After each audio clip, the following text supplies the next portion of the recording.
Dragnet.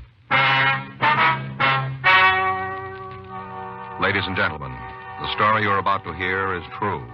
The names have been changed to protect the innocent.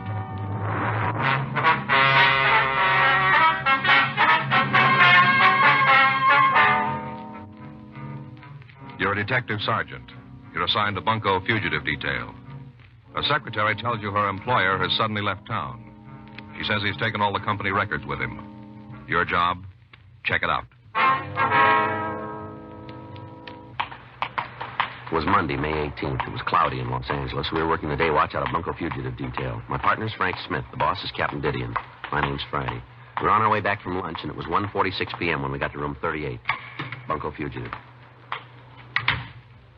Sergeant Friday? That's right. They told me to see you. Yes, ma'am. It's my partner, Frank Smith.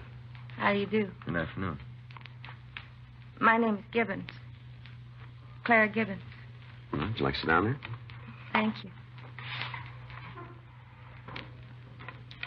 All right. Well? Yes, ma'am. It isn't anything when you put your finger on it. At least, it isn't anything I'm sure of. Mm-hmm. Wasn't even my idea. Coming to the police. Mama said my mother advised me to discuss this matter with you. I see. She's always claimed there was something funny about my job. She said this just goes to prove it. I'm sure she's mistaken. Sure Mr. Orlean wouldn't do anything wrong. Mr. Orlean? Oh, he's my boss, my employer, Henry Orlean. Mm-hmm. The thing is, he's disappeared. Yeah. All of a sudden. And when did you see him last? Friday. Friday evening when I left the office, 5 p.m. Have you checked with his home? I don't know where he lives. He never told me. I see. He's never gone out of town before. Not since I started working for him. Well, how long has that been? 7 months. 7 months on the 3rd. What kind of business is he in? Uranium. Uranium stocks. Mm-hmm. Multiple Uranium Investments Incorporated. That's the name of his company. I see. Well, don't the other employees have any idea where he went? There aren't any other employees. I'm the only one. Oh, I see. Have you talked to missing persons? No, I haven't. You see, Mama doesn't think he's missing. She says he skipped out, that he's a crook. Does your mother know this, Mr. Orlean? Only what I've told her about him. They've never met. She's been suspicious from the very beginning, though. Afraid I don't follow you. Well, it's kind of hard to explain. How's that? You see, the thing is, Mama just can't understand why he ever hired me. The employment office sent me to see him, along with 7 or 8 other secretaries. Mr. Orlean picked me out from all the rest. Was there something strange in that? Well, the truth is, I'm not much of a stenographer. Not a real good one, that is. I get kind of nervous whenever I have to take dictation, and my typing's just fair, too. I could do real clean copy if they'd just let me take my time, but they never do. Is that right? Except for Mr. Orlean. He doesn't rush me or get me all upset. It's the first time I've ever been able to hang on to a job. Pays awful good. $20 a week more than I ever earned before. That's so. Mom couldn't believe it when I told her. She said there's a catch to it someplace. Mm-hmm. It'd be different if I wasn't plain. 2 or 3 of the other girls who tried out for Mr. Orlean, they were very attractive, and they all had nice clothes. Mm-hmm. Mama sure was surprised when I told her he'd picked me. There's a catch to it somewhere. That's how she put it. He's up to something, and he wants a secretary who's not too bright. Well, I'm afraid we're going to need more than that to start an investigation, Miss Gibbons. Yes, sir. I see. Well, thank you very much. Just a minute. Does he owe you any back wages? Oh, no. I'm paid up a month in advance. Mm-hmm. That was another thing that seemed funny. I mean, when you think about it now, it seems funny. Well, what do you mean? My being with him less than a year and him wanting me to take a vacation with pay, a whole month off. How'd that come about? Well, it was just last week, Monday. Mm-hmm. A week ago today when he brought up the subject. He said it was getting on toward summer and I ought to start thinking about where I wanted to go on my vacation. Yeah. I told him I didn't feel entitled to a vacation yet. He just smiled and said it was up to him to decide that. That he's the boss, wasn't he? Then he insisted I tell him just where I wanted to go. I couldn't think of any place at all. He finally asked me why I didn't visit my sister in Hawaii. I see. She's married to a Navy officer stationed in Honolulu. I guess I must have mentioned her to Mr. Orland. I guess that's how I knew about her. Yes, ma'am, must be. But the idea of ever paying her a visit hadn't even crossed my mind. Mm-hmm. Well, I tried to argue with him, but he pretended to get mad and told me if I was a good enough secretary to deserve a holiday, he's going to see that I got it.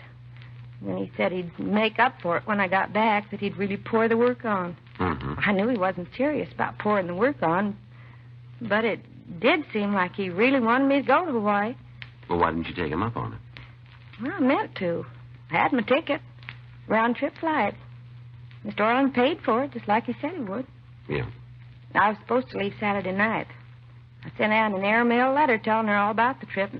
That's my sister, Ann Burcott. Yeah. Well, Saturday morning, she wired me not to come. Her husband's being transferred in a week or two. Well, she wasn't sure where. Maybe back to the States. I see. Oh, I suppose I could have made the trip anyway, but it wouldn't be any fun going someplace where I didn't know anybody. I don't make friends very easy. Is that so? Well, I didn't know just what to do, whether Mr. Orland would still want me to take the month off or not. I went down to the office this morning to talk to him about it. He wasn't there. Everything was gone. Yeah? From the safe, all records and stock certificates, everything. And corporation papers he had framed up on the wall, they were gone, too. Had somebody broken in? I don't think so. The door to the suite was locked when I got there. I had my key. And what about the safe? I don't understand. Well, was the safe open or closed? Closed. Well, how'd you happen to look inside? I telephoned my mother and told her that Mr. Orland wasn't there, and she said I'd better check and see if anything was missing. Said it sounded to her like he'd skipped out. Mm-hmm. After I looked in the safe, she told me to get in touch with the police. Well, now, just exactly what sort of business was this uranium company? Mr. Orland invested in various uranium stocks. For other people? Yes, that's right. Which bank did he use? Western National. The account's in the main branch. I'll give him a call, Joe. Yeah, okay. Well, there just wouldn't be any reason for him to run away, would there? Well, it's pretty hard to tell yet. I mean, he was doing a real good business. Well, that might be a reason. Oh? Do you know the names of his customers? Well, the people who invested in Mr. Orland? That's right. Mm-hmm. Well, I guess I could remember some of them. The books are gone, though. I wouldn't be able to recall them all. I see. The old customers, the ones who've been with us for several months, I'd remember them. Uh-huh. Was the business new when you started to work with it? Yes, sir, brand new. Did you find out anything? Yeah. Orlean closed out the multiple uranium bank account last Friday evening, a little before 6. 6? Yeah. Banks stay open late on Fridays, Oh, Joe. yeah, I forgot. How much did he withdraw? Just under 100,000. A lot of money. Yeah. I guess Mama was right about him. It's starting to look that way. I should have known. From the beginning, I should have known. What? She's always right.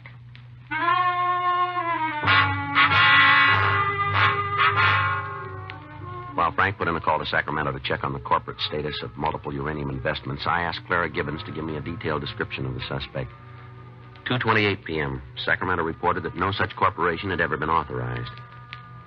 We ran the name Henry Orlean through R&I. They had nothing on him. We turned the description and MO over to the stats office. They came up with 7 possible stock fraud artists. We pulled their mug shots and showed them to Miss Gibbons. She was unable to identify any of the pictures. 3:07 p.m., Miss Gibbons accompanied us to the Wendler building on Wilshire Boulevard in the Miracle Mile. We went up to Suite 4D. Just a second till I find my key. Yes, ma'am. Here it is. This is the outer office where I work. Mm-hmm. That's his office in there? Yes, sir. Well, that's real fancy. Have you talked to the building manager today? No, sir. Is he around, do you know? Well, there isn't any manager. Not exactly. The owner has an office down the hall. Oh. I'll be glad to find out if he's in. Thank you. You'll be here? Yes, ma'am. Well, very impressive quarters, huh? Must have been a very impressive guy. Yeah. Look at that, Joe. Wonder what he had up there. Hmm? Up on the wall. See that spot? Looks like there used to be a picture or something. Well, those incorporation papers, maybe, huh? Phonies? I don't know. As far as the state of California is concerned, they're phony. Mm-hmm. This is Mr. Wendler. Mr. Wendler is Sergeant Friday. How are you? I do. And this is... I'm awfully sorry. I don't seem to remember your name. Sorry, my name's Frank Smith. Well, Pleased to meet you. This is our identification, if you want to see it. forget it. Well? You're the owner of this building, are you? Well, it's the Wendler building. I'm Ted Wendler. Yes, sir. Draw your own conclusions. Yeah. Do you have any objections to answering a few questions, Wendler? No? All right, will you answer them for us, please? I thought I was. Yes, sir. I asked you one before. Do you own this building? Outright. That isn't important. Well, it's important to me. It's important to the mortgage company. Is it in your name? Yes, it's in my name. All right, fine. And what about the man who rented this suite? Orlean? Yes, sir. Well, what about him? Do you know he left town? Well, she just told me. Did you know about it before? No. What can you tell us about him? He's a broker or something. Uranium stocks, I guess. So we got that much. That's all you know about him, huh? Yeah? How long has he rented from you? Let's see, a little over 7 months. Be 8 on the 3rd. Did he mention anything about where he had offices before? No, he said he was from back east. Any particular place? No. Why, what's he done? We'd like to talk to him, that's all. Well, maybe he'll come back. Uh-huh. Well, if he doesn't, it's all the same to me. What? I made him pay his rent in advance whole first year. That your usual practice? No, only with fellas in the stock market. You see, I remember 1929. Yeah. You never know what's going to happen, not with fellas in the market. Mm-hmm. You see, I remember 29. Yeah. If Orlean stays away, I'm way ahead of him. Rent's paid up. Mm-hmm. I'm nearly 5 months ahead of him. Yes, sir. I wish we were.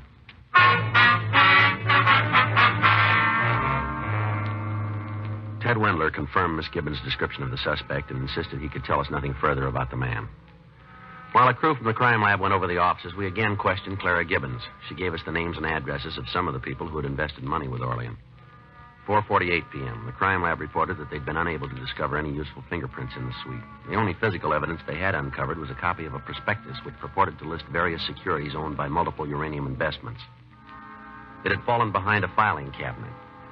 The next day, May 19th, Frank and I checked with several of the uranium companies listed on the prospectus. They all informed us that none of their stock had ever been purchased by Multiple Uranium Incorporated or Henry Orlean. 3:13 p.m., Frank and I drove out to interview one of the victims. Would you like to sit down? Thank you. Miss Custis, do you know a man named Henry Orlean? Yes. Yes, I know him. Why? Did you ever invest any money with him? $5,000. Nothing's happened to Mr. Orlean. We aren't sure yet. How'd you happen to give him the money? Well, it was some insurance my husband left me. Yes, ma'am. I'd kept it in savings. Didn't bring in much interest. When I heard about Mr. Orlean's company... Where'd you hear about it? Do you remember? At the hospital. Ma'am? St. Agnes Children's Hospital. Oh? I spend a day a week there helping out in the charity ward. I see. I'm on some of the committees, too. You know, fundraising, things like that. Yes, ma'am. Oh, I'm not one of the big people behind the work, but somebody has to get out and dig for the little donations, too. Yes, ma'am, they do. And I have quite a bit of free time now. Do you remember who it was that first mentioned Mr. Orlean to you? I think it was Mrs. Lorrington. Warrington? Yes, Mrs. Arthur Lorrington. You must have heard of her. She does so much charity work around town. She's very prominent socially. Yes, ma'am. Just what did she say about Mr. Orlean's company? Well, she wasn't talking to me exactly. One afternoon, when she was showing some people the plans for the new clinic, Mm-hmm. I guess she was asking them for some contributions. That's how it sounded. And one of the ladies said it all depended on how well her husband's stocks did during the next quarter. I see. And Mrs. Lorrington laughed and told her her husband ought to be in multiple uranium, but he wouldn't have anything to worry about. Go on. Well, that was all I heard. They went on to the next room. Afterwards, I got to thinking, if this uranium stock was good enough for Mrs. Lorrington, maybe I ought to check into it. You know, you're always hearing about people making fortunes in uranium. Yes, ma'am. Well, I looked up the company in the phone book and talked to Mr. Orlean. At first, he wasn't very anxious for me to invest, but when I told him I knew Mrs. Lorrington, he said he'd take me in as a favor to her. When was all this? Oh, about 4 months ago. Have you seen Mr. Orlean since? No, You heard from him? not directly. I get a dividend check every month, though. Stock's paying very well. I figured it out. On a yearly basis, it'll come to over 30%. You can't do much better than that. No, ma'am. I told some of my friends about it, too, so they could get in on it. Uh-huh. Well, thank you very much, ma'am. You still haven't explained what this is all about. Well, we're trying to get in touch with Mr. Orlean, that's all. Oh, the Wendler building on Wilshire Boulevard. That's where his office is, the Wendler building. Yes, ma'am. Isn't he there? No, he isn't. I don't understand. Orlean seems to have disappeared. What about my money? I'm afraid that went with him. Why, that isn't possible. He couldn't have. Mrs. Lorrington said it was a good stock. Yes, ma'am. We'll talk to her about it. Well, he paid me dividends every month. Good dividends. Yeah, well, I wouldn't count on any more of them. What? Why, I'll bring charges against him. I'll have him put in jail. He'll find out. But that's all you need, isn't it? Somebody to bring charges? No, ma'am, not quite. Well, what do you mean? We need him.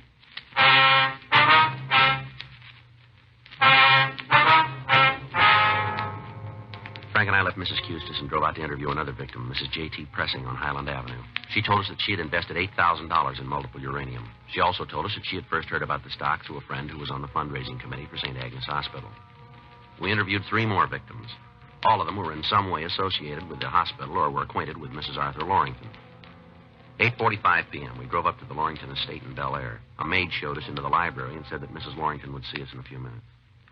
Hey, Joe. Yeah. That's her. Hmm? Up there on the wall, that painting, that's Mrs. Lorington. Yeah. Saw it in the Sunday paper once. Society page. Mm-hmm. Real honest to gosh artist did it. You don't say. Mm-hmm. Probably flatters her a lot. Maybe. Well, it's bound to. What makes you think so? Well, it stands to reason, Joe. If all a person wants is a good likeness, a photographer ought to do the trick. Yeah. Artists know that, too. They do. Mm-hmm. Figures they want something else. Want to look better, so he flatters them. Oh, I see. That's the way it works. Are you gentlemen waiting for me? Ms. Lorington? That's right. We're police officers. Miss Frank Smith, my name's Friday. Well, I'm sure it's my husband you want to talk to. Unfortunately, he's in San Francisco on a business No, trip. ma'am. We'd like to talk to you if you don't mind. You know a man named Henry Orlean? Orlean? That's it, yeah. The name sounds familiar, but I meet so many people, it's hard to be certain. Have you ever heard of a stock called Multiple Uranium Incorporated? Oh, yes, of course. Well, I didn't associate the two for a moment. That's Mr. Orlean's company, isn't it? Yes, ma'am. Do you have any money invested in that stock? No, not me personally, but I can vouch for the company if that's what you want to know. Mm-hmm. You see, I'm on the fundraising committee for St. Agnes Hospital. Matter of fact, I'm the chairman. Yes, ma'am, we know. And we do own some of Mr. Orlean's stock. The hospital, that is. But tell us, how'd you happen to buy it? Oh, we didn't. It was a donation. Would you mind telling us from who? Oh, no, not a bit. Mr. Orlean himself. I see. When did he give it to you? Last year, September. Yes, it was September. At the Charity Bazaar. I don't recall the exact date, but I can find out for you. Well, September's close enough. Just what was this bazaar? A party here at my home. We opened the grounds to the general public. A garden party and auction combined. An auction. Mm-hmm. Some of the motion picture people donated the items we sold, and all the money went to the hospital. Mm-hmm. We raised over $25,000, not counting what Mr. Orlean gave us. Mm-hmm. That's the stock donation. That's right. He congratulated me on the bazaar. He seemed to be very interested in charity work. I said we would certainly use his help, and he offered to do whatever he could. Go ahead, please. He said that unfortunately he couldn't give us cash at the moment. He mumbled something about a tax problem. I'm not really too clear about those things. Everyone seems to be having tax problems nowadays. Mm-hmm. So instead of an outright gift, he offered us a block of stock in his company. I see. Now, just how much stock was involved? 500 shares, I think. Yes, something like that. At any rate, he said the market value of what he was giving us would be in the neighborhood of $10,000. Did he tell you anything else about it? He didn't go into the details of his corporation, and I certainly didn't question him. You don't look a gift horse in the mouth. Yes, ma'am. All I recall, he said his company owned shares in other uranium companies so that the money was well diversified. Now, was that all? Yes, I believe so. Except that he made one request. What was it? He asked me not to sell the stock for at least a year. Did he give you a reason? Oh, yes. He said that within a year's time it would double in market value. And in the meantime, the hospital would be receiving excellent dividends. I see. As a matter of fact, the dividends have been remarkable. Mm-hmm. Something like $500 a month, I believe our treasurer told me. Mr. Orlean must be a very shrewd investor. Did you ever discuss this uranium stock with any of your friends, Miss Lorington? Why, yes, once or twice. One of our committee meetings, when we were going over the books, we were surprised at the return it was paying us. We all talked about it then. I suppose I may have mentioned it since. Mm-hmm. Just in conversation. Yes, ma'am. Is Mr. Orlean upset that I told other people about his company? I didn't know he wanted it kept secret. No, he wanted you to tell him. Well, then, Several people that you discussed multiple uranium with invested in the company as a result. it's a perfectly sound investment. No, ma'am. What? Orlean has disappeared, and so has their money.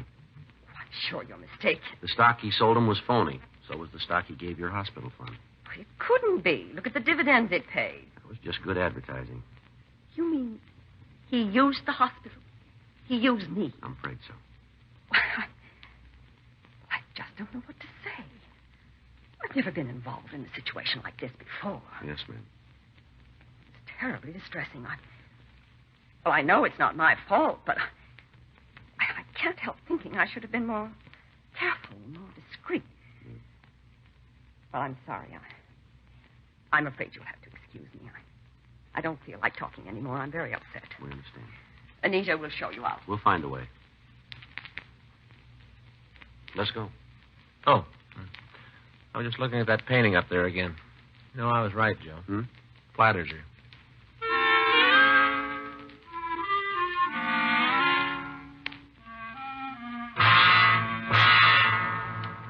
The interview with Mrs. Lorington had enabled us to establish the suspect's M.O. Additional bulletins were sent out alerting all police departments, charity organizations, and fundraising committees. During the rest of the week, we interviewed other victims of the stock swindle. None of them could furnish any additional information about the whereabouts of the man who called himself Henry Orlean. 3 weeks later, on June 9th, we received a report from the Chicago Police Department. They informed us that a man answering Orlean's description had worked an oil stock swindle in that city during the previous year. He had then used the name of Roger Norgett. They also told us that this Norgett was suspected of an earlier stock swindle in Kansas City. Neither the Chicago nor Kansas City police had a positive identification of the suspect, but in both cities, the M.O. had been the same. The suspect had donated a block of phony stock to a charitable organization, had paid very high dividends on the donated shares, and then had been able to acquire investments from private persons. Wednesday, June 11th, 3:17 p.m. Frank and I were in the office. Sergeant Friday? Yes, ma'am. You remember me? Clara Gibbons. I used to work for Yes, Mr. ma'am. Orlean. How are you? What can we do for you? Mama just found him. Mama just found him. Mr. Orlean. Where? Over on Hill Street. She was just walking along and she saw him. Is she sure it's him? Positive. Please hurry. Just a minute, Miss Gibbons. Yeah, what is it? Didn't you tell us your mother had never seen this man? Well, she's seen him now. He was walking down Hill Well, how does Street. she know it's him if she never saw him before? I told her what he looked like dozens of times, all about him. I see. For heaven's sake, you don't have to see a person to know what he looks like. Mama would recognize Mr. Orlean anywhere. She said so half a dozen times. She can describe him better than I can. Oh. My mother's very intelligent, Sergeant. She's not like me. Now, please don't stand here and argue about it or he'll get away. Well, just where is he? The Norridge Hotel, corner of Hill and Halldale. I thought your mother saw him on the street. Well, she followed him into the hotel. She didn't want to lose him. He went upstairs and she telephoned me from the lobby. She said she'd wait there to make sure he didn't leave. Oh, I see. She told me to bring you as soon as I could. It's nearly half an hour since she called me. We haven't got much All time. right, Miss Gibbons. All right, we'll check on it right away. You're going to arrest him, aren't you? If it's the right man. Well, of course it's the right man. Mm-hmm. Excuse me a minute. Do you have to answer it now? Bunko Fugitive Friday. Yeah, that's right. I see. Fine. Okay. We'll forward our warrant to you. Will you send us a notification by telegram? Thank you. We sure are. Many thanks. Salt Lake City Police Department. Yeah? Picked up Orlean this morning. Tabbed him from our circular. They sure it's him? Gave him a full confession. Admitted the KC and Chicago deals, too. But it couldn't be Mr. Orlean. He's at the Norridge Hotel. Well, Miss Gibbons, I'm afraid your mother was mistaken. I've never known Mama to make a mistake. No, we all make them. Well, she's waiting for us at the hotel. What'll I tell her? Well, let's see. I guess there's only one thing. What's that? Tell her not to wait.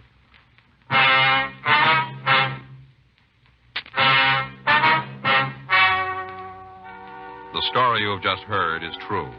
The names were changed to protect the innocent. On August 16th, trial was held in Department 98, Superior Court of the State of California, in and for the County of Los Angeles.